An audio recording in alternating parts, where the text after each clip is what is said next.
Em 1947, um sinal de socorro perturbador começou a ecoar pelo Oceano Índico. Era um pedido de ajuda sem rumo, transmitido às cegas e que rapidamente foi capturado por navios americanos, holandeses, ingleses e por estações de escutas internacionais.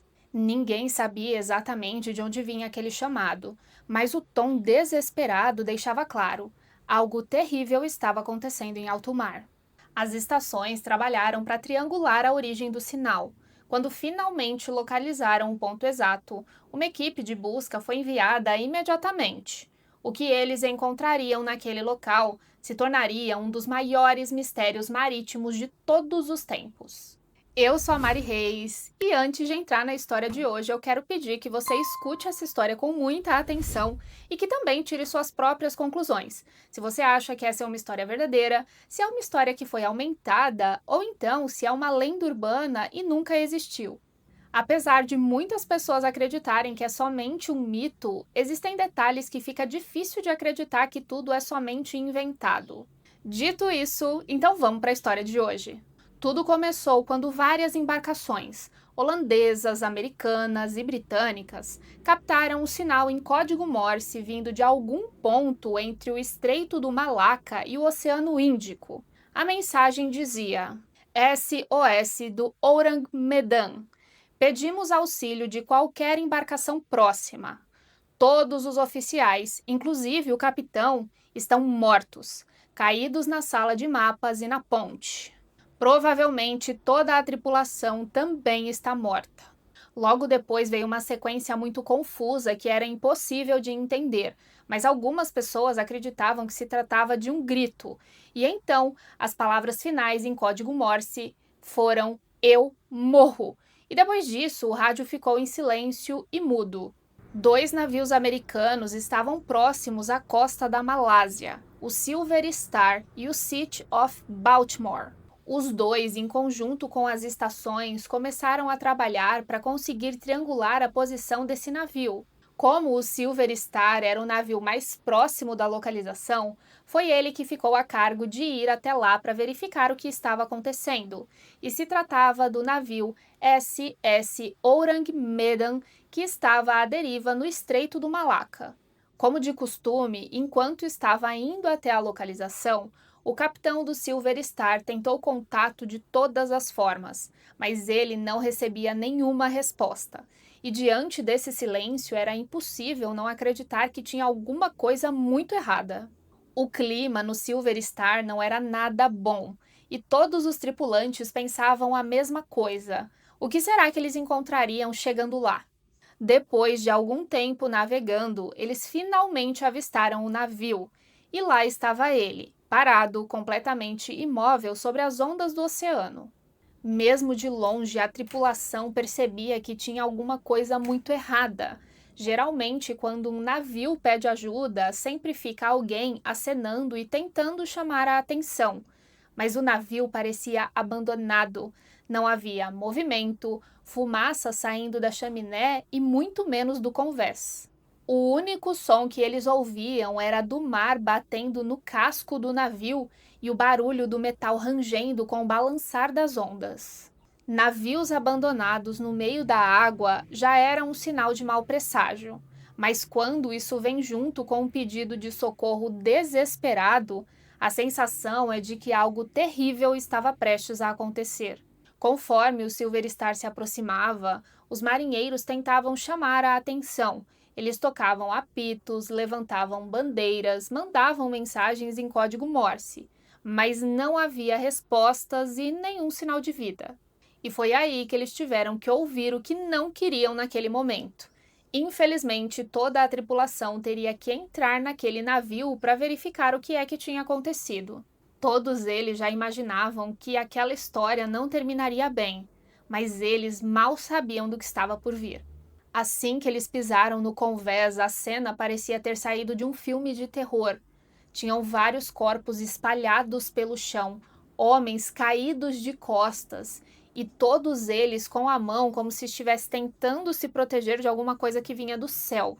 E o mais estranho dessa história inteira é que em todos os corpos, o rosto estava congelado em uma expressão de puro medo.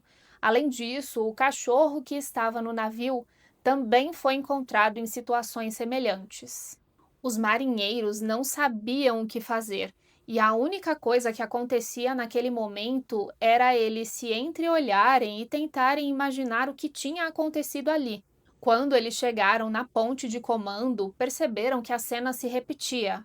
Todos os homens que estavam ali tinham os corpos retorcidos e aquela expressão de puro medo, como se eles estivessem tentando se defender de alguma coisa. E então eles encontraram o operador de rádio, aquele homem que havia mandado mensagem com o pedido de socorro. Ele ainda estava caído sobre o equipamento. A sua mão estava em cima do telégrafo, como se tivesse tentado continuar transmitir a mensagem, mas não deu tempo. Ele acabou perdendo a vida ali, naquele momento que pedia ajuda. Quando os homens desceram para a parte de baixo do navio, aquele mistério ficou ainda mais estranho, porque dentro do casco geralmente é um lugar que é muito quente por conta das caldeiras, e o lugar estava muito frio. Lá fora a temperatura era de quase 40 graus, mas lá dentro eles sentiam a sensação que estava 4 graus. E foi aí que aqueles homens perceberam algo estranho. Apesar de todos os corpos estarem com aquele semblante de puro terror, eles não tinham nenhum tipo de ferimento, nem sinais de luta. Não havia sinais de luta e nem mesmo marcas na parede que indicasse que eles tivessem sido atacados. O que parecia naquele momento é que todos deixaram de viver ao mesmo tempo. Mas o mais estranho ainda estava por vir. Mesmo tendo recebido o pedido de socorro há pouco tempo, os homens perceberam que aqueles corpos já apresentavam sinais de decomposição. Parecia que dentro do navio o tempo passava muito mais rápido e ninguém conseguia explicar o porquê que aquilo estava acontecendo. A menos que aquele homem do telégrafo tivesse sido o último a sobreviver e que ele só conseguiu pedir ajuda depois de muito tempo, aquela situação não fazia o menor sentido. Diante daquela situação, o capitão do Silver Star tomou uma decisão de que ninguém mais tocaria em nada. Eles iam deixar o navio do jeito que estava, amarrar os cabos e rebocar até o porto mais próximo, para que os investigadores conseguissem descobrir o que realmente tinha acontecido ali. A tripulação preparou tudo, posicionou o rebocador e estava puxando a embarcação. Mas quando eles fizeram isso, perceberam que uma coisa muito estranha aconteceu. Dentro dele saía uma fumaça cinza e fina, como se algo lá dentro estivesse pegando fogo. O capitão mal teve tempo de reagir. As únicas coisas que eles fizeram foi cortar as cordas e voltar para o Silver Star. E poucos segundos depois o navio explodiu.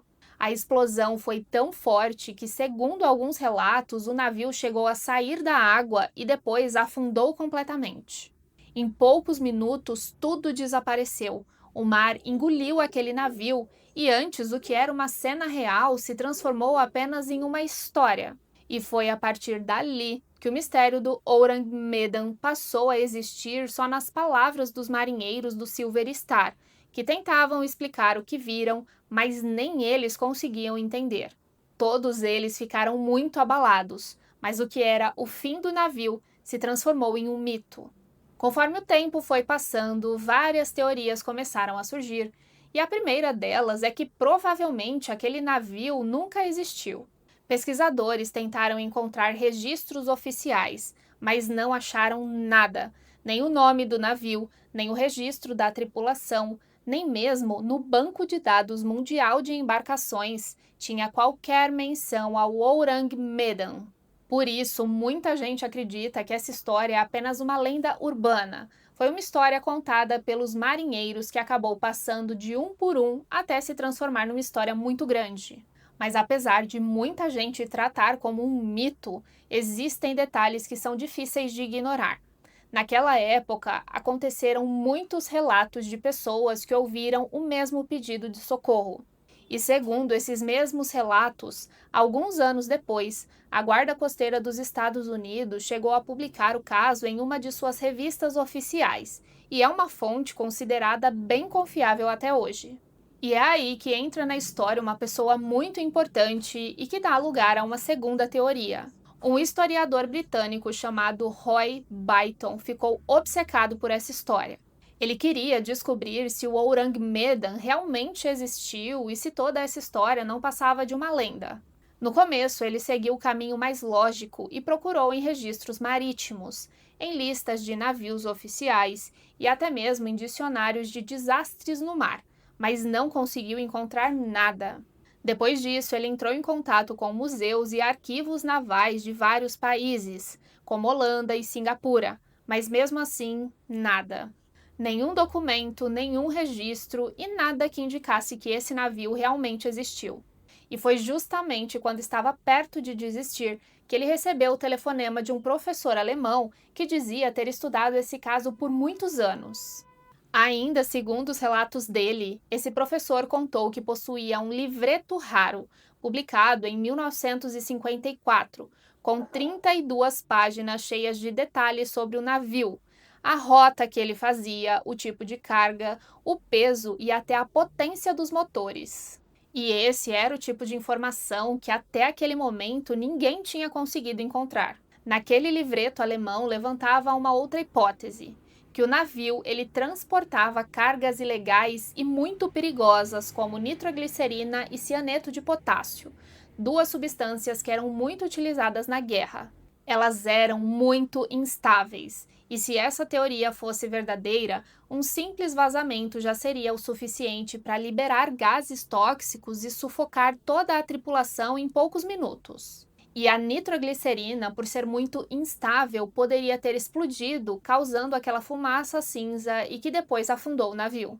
Essa teoria é muito plausível, mas deixa algumas pontas soltas. Se havia gás tóxico naquele navio, por que os tripulantes do Silver Star não foram intoxicados? E existe um detalhe importante sobre essa teoria. Apesar do Byton ter dito que teve acesso a esse livreto e ter publicado os seus estudos de forma pública, o livreto original nunca foi encontrado.